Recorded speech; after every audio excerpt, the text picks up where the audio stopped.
Evangelho de João, capítulo 13, a partir do versículo 1, diz assim: Ora, antes da festa da Páscoa, sabendo Jesus que era chegada a sua hora de passar deste mundo para o Pai, tendo amado os seus que estavam no mundo, amou-os até o fim.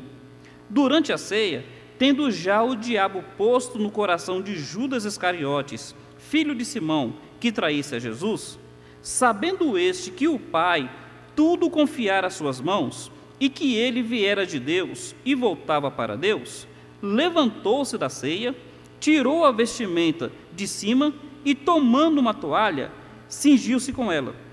Depois, deitou água na bacia e passou a lavar os pés aos discípulos e a enxugar-lhes com a toalha com que estava cingido.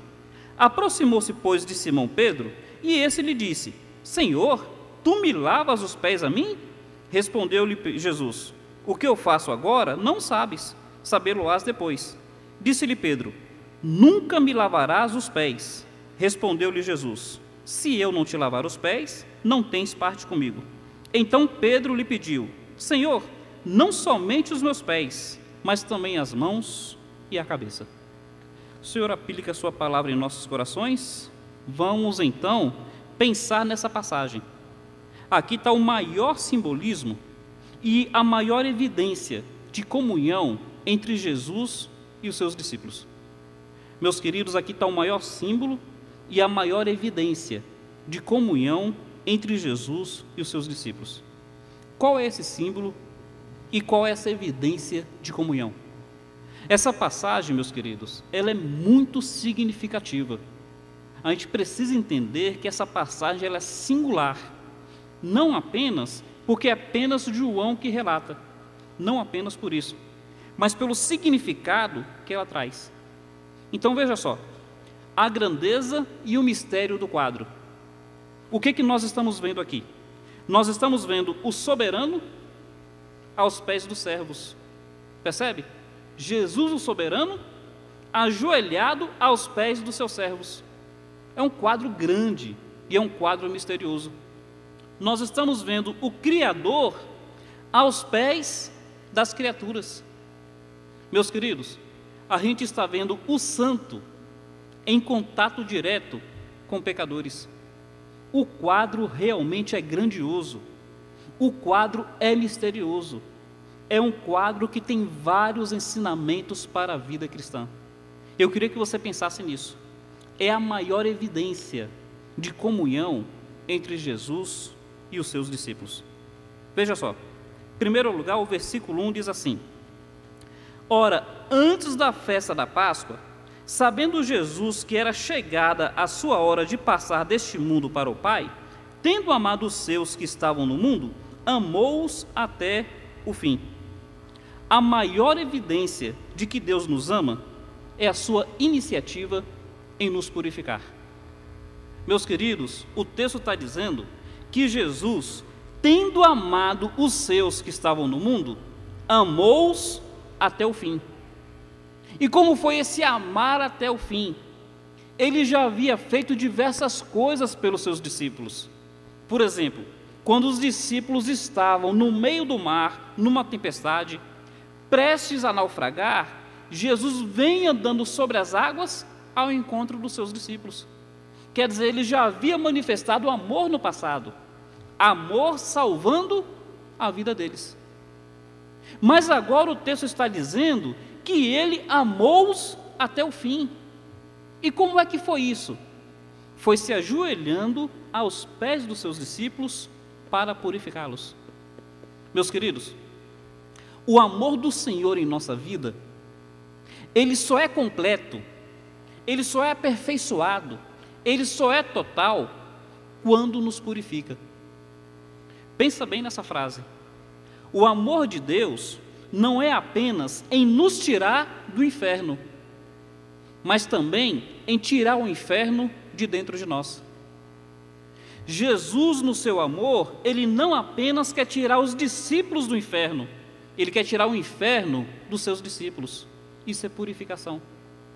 Ele não apenas quer perdoar os nossos pecados, ele quer purificar, quer nos purificar dos nossos pecados. Lembra aquele texto? Se dissermos que não temos pecado, nos enganamos a nós mesmos e a verdade não está em nós. Mas se confessarmos os nossos pecados, Ele é fiel e justo para nos perdoar os pecados e nos purificar de toda injustiça.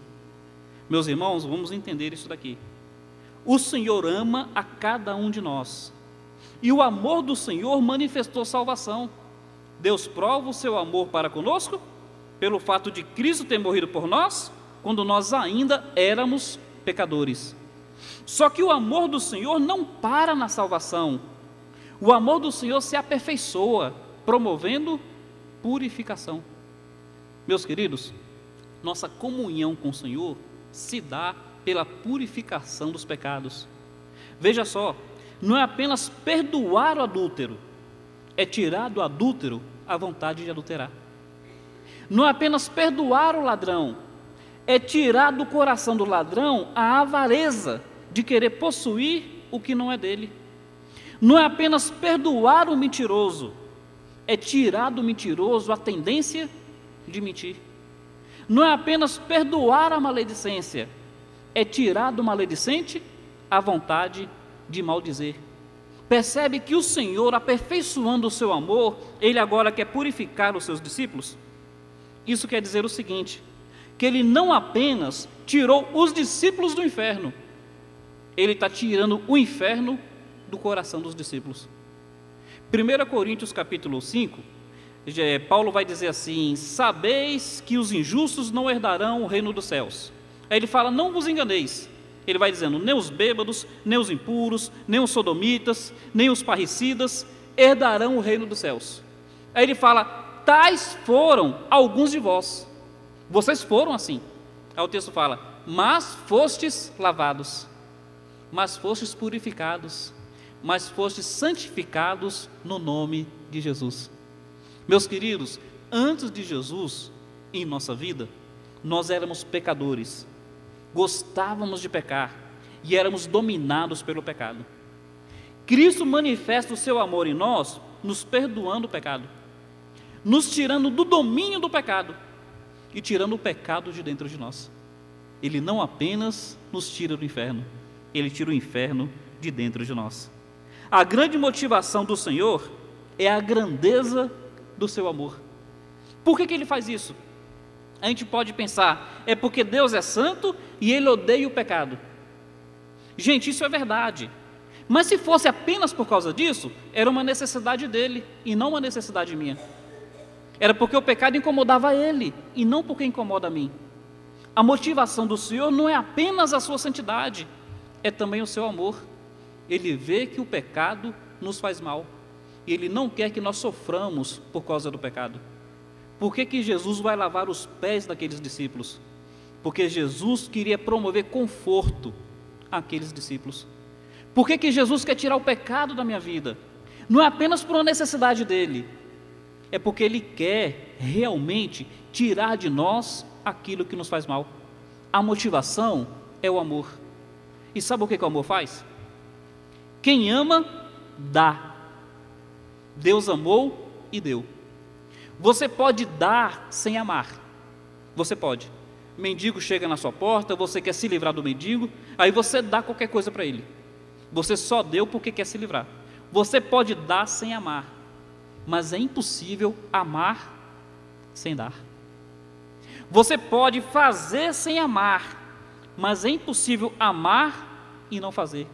Jesus está amando e está fazendo algo por aqueles que ama. Meus queridos, sabe qual a maior prova de que nós nos amamos?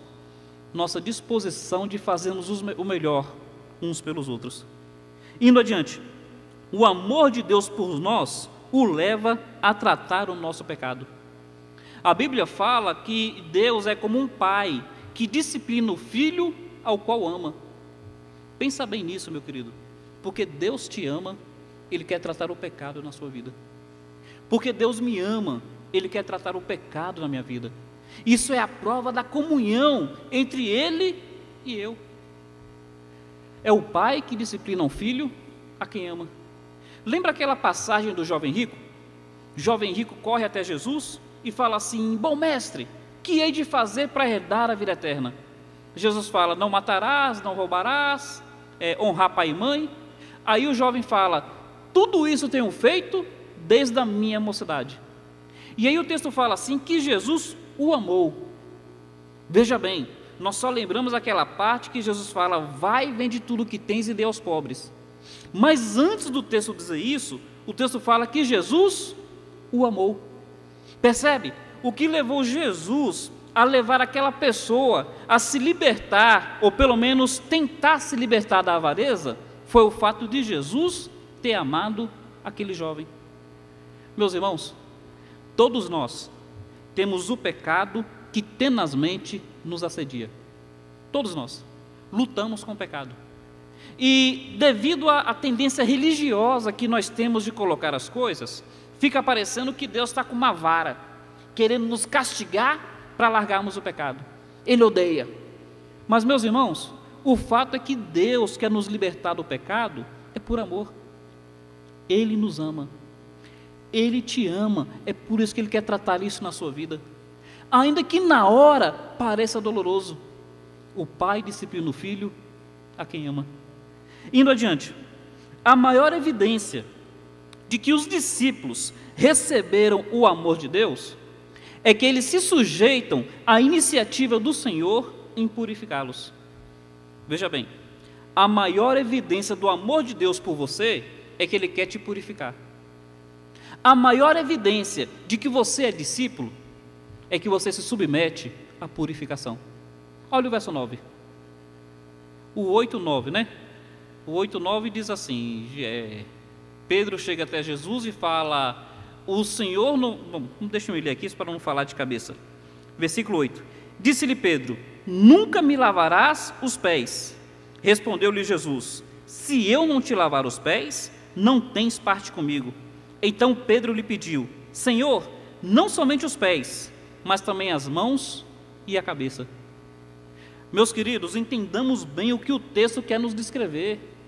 Como nós falamos no início, a passagem é grandiosa. Criador aos pés da criatura, soberano aos pés dos servos, o santo em contato direto com o pecador. O texto é grandioso. Nesse texto grandioso, nós percebemos que a maior prova do amor de Deus por nós é que Ele quer nos purificar. E agora está dizendo que a maior prova de que somos discípulos é que nós nos sujeitamos ao purificar dele.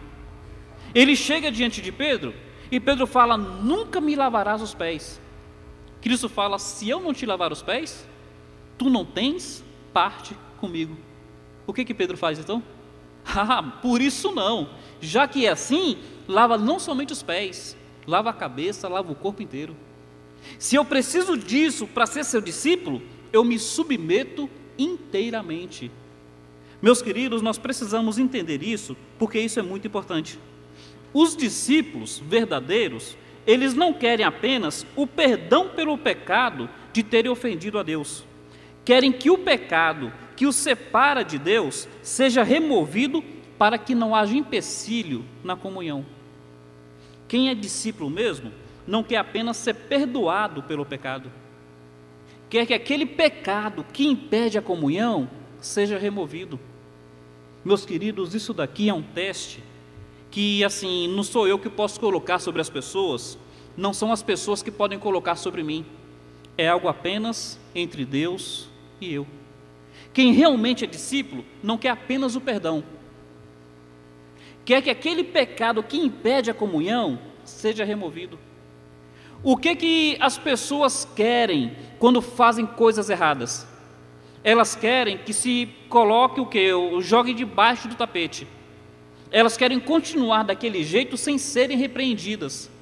Quem realmente é discípulo não quer apenas o perdão, quer que o pecado que causa separação seja tirado de nós. Vamos entender isso. Cristo chega até Pedro e fala: se eu não te lavar os pés, tu não tens parte comigo. Meus queridos, refletindo um pouquinho, essa é a última noite de Jesus com os discípulos. Vamos lembrar toda a história de Pedro com Jesus? Toda a história de Pedro com Jesus deu-se assim: Pedro passou a noite inteira pescando, não pegou nada. Ali começa a história. Cristo chega até Pedro e fala: vai mais ao largo e lança a rede. Pedro fala: Senhor, eu tentei e não consegui, mas sob a tua palavra eu lançarei a rede. E aí ele faz uma pesca miraculosa. Jesus está dizendo: olha, se eu não te lavar os pés, aquela fé que você demonstrou no passado não adiantou de nada. Você não tem parte comigo. Mas lá na frente, a Bíblia fala que Jesus está andando sobre o mar. E Pedro fala: se realmente é o Senhor, manda eu ir ter contigo. Cristo fala: vem. Pedro sai do barco e anda no mar. A gente sabe que ele afundou, mas ele teve coragem de sair, porque ele confiava em Jesus. Cristo está dizendo: se eu não te lavar os pés, o fato de você ter andado sobre as águas não adianta de nada. Você não tem parte comigo. Mas lá na frente o texto fala o seguinte, que Jesus deu um sermão duro e muitos abandonaram Jesus. Jesus chega até os 12 e diz assim: vocês também não querem me deixar? Pedro fala: Senhor, para quem iremos nós? Só tu tens as palavras de vida eterna. Diante disso Jesus fala: bem está, Simão Barjona, porque não foi a carne nem o sangue que te revelou isso, foi meu Pai que está nos céus. E agora Jesus está dizendo: Pedro, se eu não te lavar os pés, até mesmo essa revelação que você teve sobre mim, não adianta de nada. Você não tem parte comigo. Meus queridos, percebem a seriedade disso? Pedro teve experiências grandiosas com Jesus. Pedro viu coisas que nós não vimos. Ele esteve no Monte da Transfiguração e viu Jesus na sua glória. Pedro foi o único ser humano pecador que andou sobre as águas. Jesus andou, mas ele não era pecador. Pedro, ele teve experiências com Jesus que, meus queridos, são tremendas. Agora Jesus está dizendo: Pedro, se eu não te lavar os pés, tu não tens parte comigo. A maior prova do discipulado, a maior prova de que nós realmente somos seguidores de Jesus, é que nós nos submetemos ao agir purificador do Senhor em nossa vida. Pensa bem nisso. Lá em Hebreus, quando fala que o pai disciplina o filho a quem ama, também diz o seguinte: não desmaieis quando por ele for corrigido.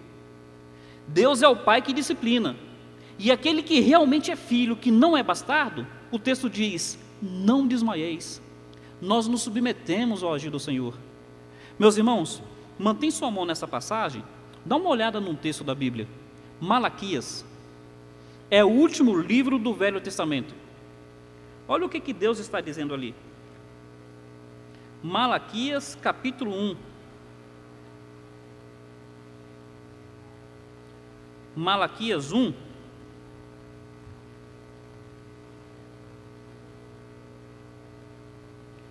Versículo 10 diz assim: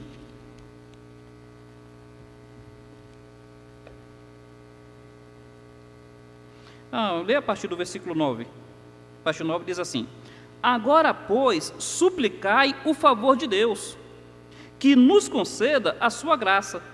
Mas com tais ofertas das vossas mãos, aceitará Ele a vossa pessoa? Tomara houvesse entre vós quem feche as portas, para que não acendesses debalde o fogo do meu altar. Eu não tenho prazer em vós, diz o Senhor dos Exércitos, nem aceitarei da vossa mão a vossa oferta. Percebe o que Deus está dizendo para o povo? Tomara quem fechasse as portas do templo, tomara que nem houvesse sacrifício, porque se vocês querem oferecer sacrifício com uma vida impura, eu não aceito essa oferta da vossa mão. Meus queridos, evidência de que Deus nos ama é que Ele quer nos purificar do nosso pecado. Evidência de que nós realmente somos discípulos é que nós nos submetemos ao agir purificador do Senhor. Deus está falando em Malaquias que se não houver uma vida condizente com o agir dele em nós, seria melhor nem abrir o templo. E Jesus está dizendo para Pedro: se eu não te lavar os pés, a gente participou da ceia agora há pouco, Pedro, não valeu de nada. Se eu não te lavar os pés, todas as experiências que você já teve comigo caem por terra, não valem de nada. Meus irmãos, entre nós, temos pessoas que são boas conhecedoras das Escrituras. Entre nós, temos pessoas que são bem zelosas com as coisas espirituais. Entre nós, temos pessoas que de repente são membros de igreja já há muitos anos. Graças a Deus por todas essas coisas. Mas pensa bem, se o pecado estiver sendo cultivado na minha vida, nada disso adianta alguma coisa. O Senhor fala, melhor fosse que tivesse fechado a porta do templo. O Senhor está dizendo, se é assim, eu não tenho parte contigo. Mas sabe o que é maravilhoso? O que o discípulo faz? O que Pedro disse? Senhor, se é assim, lava a cabeça, lava os pés, lava o corpo inteiro, mas eu não abro mão de ter comunhão com o Senhor. Por que o verdadeiro salvo, ele foge do pecado? Meus queridos, o verdadeiro salvo, ele foge do pecado, porque a Bíblia diz assim, o amor de Cristo nos constrange. Não é por medo necessariamente. Eu tenho medo de pecar, tenho, mas a motivação principal não é o medo. A motivação principal é o amor de Cristo em meu coração. Cristo morreu para me libertar. Cristo operou em mim uma obra tal que o pecado que antes eu amava, hoje eu odeio. Antes eu corria para o pecado, hoje eu corro do pecado. Discipulado, o agir do amor de Deus no coração da gente. Meus irmãos, eu gostaria de ir adiante, para a gente caminhar para o final. Como Jesus purifica os seus discípulos. Então, o amor de Deus leva Jesus a nos purificar. O discipulado nos leva a nos submeter à purificação de Cristo. Mas como é que Cristo opera essa purificação? Como é que Ele faz isso em nossa vida? Volta lá para João 13. 2 versos, e aqui a gente vai caminhando para o final. Os versículos 4 e 5 dizem assim: levantou-se da ceia, tirou a vestimenta de cima e, tomando uma toalha, cingiu-se com ela. Depois deitou água na bacia e passou a lavar os pés aos discípulos e a enxugar-lhes com a toalha com que estava cingido. Meus queridos, sabe como é que Jesus purifica os seus discípulos? Em primeiro lugar, Ele se compromete pessoalmente com a nossa purificação. Ele não manda anjo, não. Ele se compromete pessoalmente com a nossa purificação. Ele tira suas vestes, se despoja, coloca uma toalha, se ajoelha diante dos seus discípulos e assume esse compromisso. Sabe o que isso quer dizer? A Bíblia fala que tinha um leproso. O leproso chega diante de Jesus e fala: Senhor, se quiseres, podes tornar-me limpo. Jesus fala: eu quero.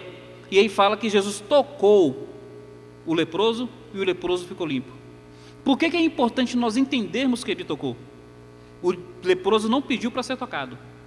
Porque a gente que conheceu um pouquinho da cultura bíblica vai saber que a lepra fazia com que quem tocasse o leproso ficaria impuro. Jesus, ao tocar o leproso, sabe, ele está se comprometendo pessoalmente com o leproso. Ele está dizendo o seguinte, aqui agora é o seguinte: ou eu te santifico, ou você me torna impuro. Um dos dois tem que acontecer. É um compromisso pessoal. Jesus se compromete com a purificação dos seus discípulos, meus queridos, de tal forma que ele coloca até o nome dele em jogo. A depender da minha vida, as pessoas vão dar glória ao nome de Cristo, ou as pessoas vão enxovalhar o nome de Cristo. Percebe que ele tem um compromisso direto comigo? A Bíblia fala que tinha uma viúva de uma cidade chamada Naim. A viúva estava chorando a morte do seu único filho. E Jesus chega diante do féretro e Jesus fala: mulher, não chores. E aí fala que ele toca o esquife. O texto faz questão de dizer que ele toca o esquife. Por que é importante nós entendermos isso? Porque da mesma forma que tocar um leproso faz com que a pessoa fique imunda, se tocasse um cadáver, também fazia que a pessoa ficasse imunda. o sumo sacerdote não podia tocar cadáver nenhum, nem que fosse o pai dele. Se o pai dele morresse, o sumo sacerdote não podia tocar o cadáver. E está aqui Jesus. Jesus, olhando a dor de uma mulher enlutada, fala: mulher, não chores, e toca o esquife, toca aquele cadáver. Sabe o que Jesus está fazendo? Está se comprometendo diretamente, pessoalmente, com o problema daquela mulher. Está dizendo o seguinte: ou eu resolvo o problema, ou esse problema me prejudica. Meus queridos, Jesus se compromete pessoalmente em nos purificar. Isso é importante nós sabermos, porque a gente está aqui numa relação de amor do Senhor com seus discípulos. Tem áreas na sua vida que precisam ser purificadas. Tem áreas na sua vida. Tem áreas na minha vida que precisam ser purificadas. E olha, é importante nós entendermos que o Senhor está disposto a se comprometer diretamente com essas áreas. É só nós abrirmos o coração para Ele. Senhor, toca esse pecado na minha vida. Torna esse coração impuro num coração santificado, num coração purificado. Meus queridos, indo adiante, sabe, o Senhor lida com cada um de nós de uma maneira individual. Eram 12 discípulos. O texto fala que Ele foi ajoelhando aos pés de cada um. Aos pés de cada um. Até que chegou em Pedro. Veja bem, aqui não tem nenhuma podologista, ou podóloga, não existe podologista não, podóloga. Não tem nenhuma podóloga e nenhuma pedicure. Mas quem for trabalhar com os pés dos outros, vai saber que pé não é igual. Tem aqueles pés rachados, tem aqueles pés das unhas encravadas, tem aqueles pés cheios de frieira. Pé não é igual. Chulé, é que eu não queria falar chulé, né? Então eu falei frieira. Então, pé não é igual, mas o Senhor lidou com cada um de uma maneira individual. Meus irmãos, isso daqui quer nos levar a entender o seguinte: todos nós aqui temos áreas diferentes que precisam ser tratadas pelo Senhor. Nem todos nós somos afetados pela mesma área. Tem um que vai ter dificuldade na área sexual. Tem outro que vai ter dificuldade na área da avareza. Tem outro que vai ter dificuldade na área da maledicência. Tem outro como não sei, que vai ter dificuldade em áreas diferentes. E o Senhor trata com cada um de uma maneira individual. De repente o seu problema não é o meu problema. E porque o seu problema não é o meu problema, talvez eu não consiga entender o seu problema. Mas Jesus consegue. E Jesus quer trabalhar com o seu problema de uma forma individual. Você e Ele. O agir do Senhor na sua vida. Tem pessoas que você pode confiar ouro em pó. Você pega o ouro em pó, dá na mão dela. Quando ela for devolver, ela faz assim, ó.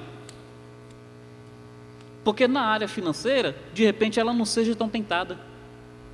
Meus queridos, o que eu quero dizer é o seguinte: todos nós temos nossas fragilidades. E o Senhor quer lidar com cada uma delas de uma maneira individual. Permita o agir do Senhor na sua vida. A palavra, ela é viva, ela é eficaz, e ela é a espada do Espírito. Isso quer dizer que mediante a palavra, o Espírito começa a falar no coração da gente. E eu gostaria que você perguntasse para o Espírito do Senhor agora: qual é a área que Jesus precisa purificar na minha vida? Qual é a área onde eu preciso ser purificado? Meus irmãos, eu tenho certeza que o Espírito Santo está te falando alguma coisa aí agora. Permita-se ser tocado pelo Senhor. Indo adiante, para que nós caminhamos para o final.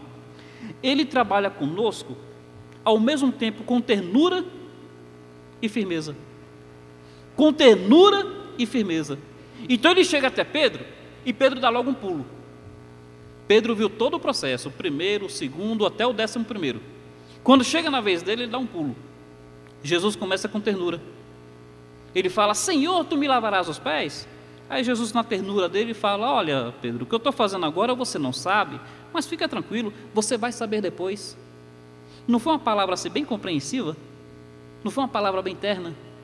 Então Jesus trata conosco com ternura.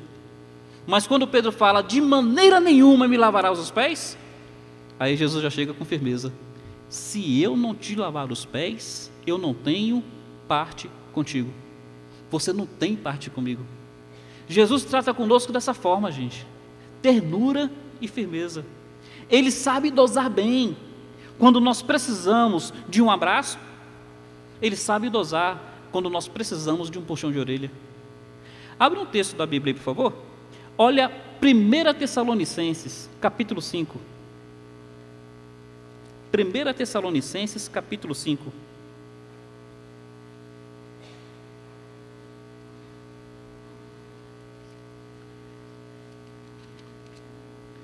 Versículo 14. 1 Tessalonicenses 5, verso 14.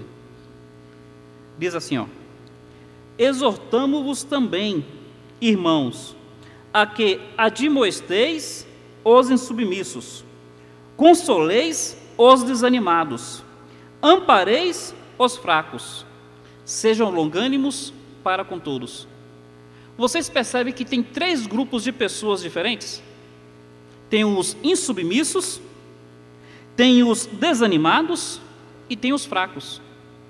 E o texto está dizendo que cada um precisa ser tratado de uma maneira diferente. O insubmisso é com admoestação. O desanimado é com consolo. E o fraco é com amparo. Jesus sabe lidar com a nossa necessidade. Tem hora que nós precisamos de ternura, estamos desanimados, estamos fracos. Ele trabalha com ternura. Tem hora que nós estamos insubmissos, a gente precisa de firmeza. Ele sabe trabalhar com firmeza. É maravilhoso o agir do Senhor. Meus queridos, eu quero encerrar trazendo uma última reflexão, que ela é bem forte, mas é necessária. Quando Jesus vai explicar o lavar dos pés, ele fala o seguinte, que um daqueles não estava purificado ainda. A quem que ele estava se referindo? Judas. Ele fala: eu não escolhi vocês 12, mas um de vós é o diabo. Ele lavou os pés de Judas. E ele termina de lavar os pés de Judas. Sabe o que Judas faz? Se levanta e vai traí-lo. Ele tinha acabado de lavar os pés de Judas. Judas se levanta e vai traí-lo. Eu queria que você pensasse nesse verso aqui. Abre aí 2 Pedro, capítulo 2. 2 Pedro, capítulo 2. Eu sei que é um texto bem forte, mas considerando essas realidades, é um texto necessário. 2 Pedro, capítulo 2.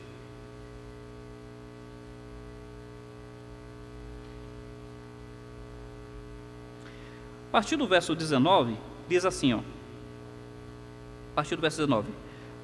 2 Pedro 2, a partir do verso 19, diz: prometendo-lhes liberdade, quando eles mesmos são escravos da corrupção, pois aquele que é vencido fica escravo do vencedor. Portanto, se depois de terem escapado das contaminações do mundo, mediante o conhecimento do Senhor e Salvador Jesus Cristo, se deixam enredar de novo e são vencidos, tornou-se o seu último estado pior do que o primeiro.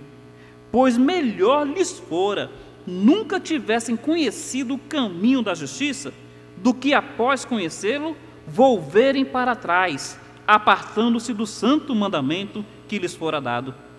Ora, com eles aconteceu o que diz certo adágio verdadeiro: o cão voltou para o seu próprio vômito, e a porca lavada voltou a volver-se no lamaçal. Percebe essa passagem, meus queridos? Não é bem forte? Chega a ser um tanto ofensiva, mas é necessária. Cristo lavou os pés aos 12, mas um dos 12, assim que os pés foram lavados, levantou-se e foi traí-lo. A Bíblia está dizendo que tem pessoas que elas são como porcos, que depois de lavados, voltam ao lamaçal. Para nós refletirmos, meus queridos, é para nós refletirmos, em nome de Jesus. Entendamos que a maior evidência de comunhão entre nós e o Senhor é a purificação. É a maior evidência. O amor do Senhor o leva a nos purificar, não por uma necessidade dele, uma necessidade nossa. E nós, se realmente somos discípulos, nós nos submetemos ao agir purificador do Senhor. Deus, por mais que eu esteja preso a esse pecado, porque tem pecado que nós amamos, por mais que eu esteja preso a esse pecado, me lava, Senhor, me liberta. Sozinho eu não estou conseguindo, mas com a tua ajuda, eu vou ser purificado. O agir do Senhor vai ser assim. Ele vai se comprometer pessoalmente comigo. Ele vai lidar de uma maneira individual com a minha necessidade. Mas a mim fica essa reflexão acerca de Judas. Judas, assim que lavado, foi trair Jesus.